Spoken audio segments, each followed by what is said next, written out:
Баруун урд сумын иргэдийн төлөвчдийн хурал болон цэцэг даргын тамирын газраас санаачлан баруун урд сумын үе үеийн удирдах ажилтнуудын зөвлөгөөнийг анх удаа зохион байгууллаа.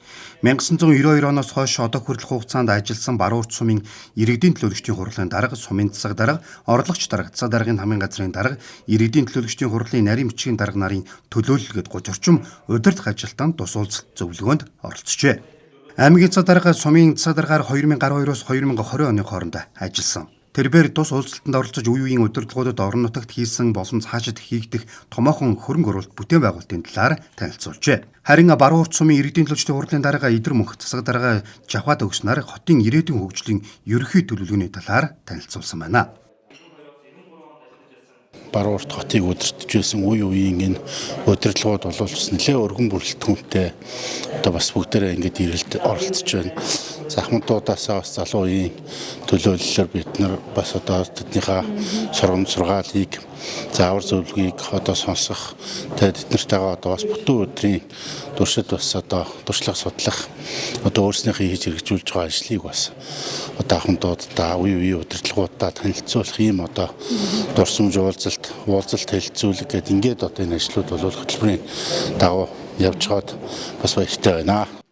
Мөн үе үеийн удирдлагуудаа харилцан саналаа солилцож өөрсдийн үнэтэй арга туршлагаасаа хуваалцаж зөвлөгөөг одоогийн удирдлагуудад өгсөн байна. Тэдний хувьд ингэж уулзаж ярилцаж санал солилцож аймаг орон нутгийнхаа хөгжилтэй танилцаж байгаа нь онцгой сайхан байна гэдгийг хэлжээ. Би 2000 оноос 2004 оны хооронд баруун урд сумын засаг дарга хотын захирагч хийсэн. Энэ хугацаанд бол болж байсан үйл явдлыг өнөөдрийн энэ зохион байгуулж байгаа ажил дээр ярьж байгаа яриа хоёр бол өдөр шөнө их сайхан болжээ.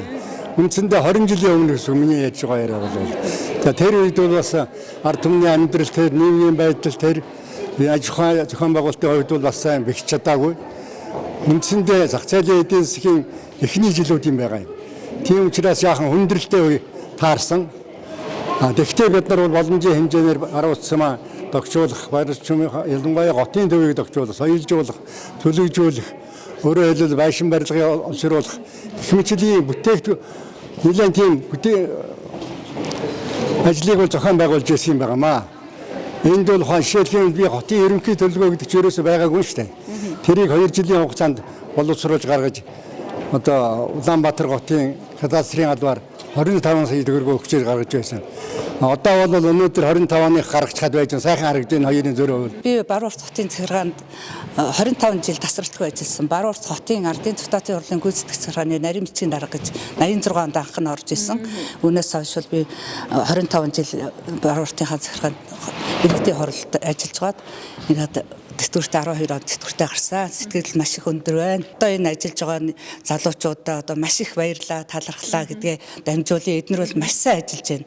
Үнэхээр ажлыг одоо сайхан юм нэгдэлтэй нэг талаас нь тэгээд эхлээд одоо төсөвлөж судалгаа тооцоонуудыг их гаргаж тэгээд одоо зөв зүйлдээ эхэлж одоо зөв зүйлүүдтэй эхэлж хийж ингэж явж байгаад нь одоо Ахмад ажилтан хүний хувьд маш их баярлж байна. Энэ өдөр үе үеийн удирдах ажилтнууд орон нутгийн бүтээн байгуулалттай газар дээр нөшөж танилцсан өөрсдийн чиглэлээр одоогийн албан хаагчтай уулзалт ярилцлагыг хийж сургаал зөвлөгөөгөө өгсөн байна.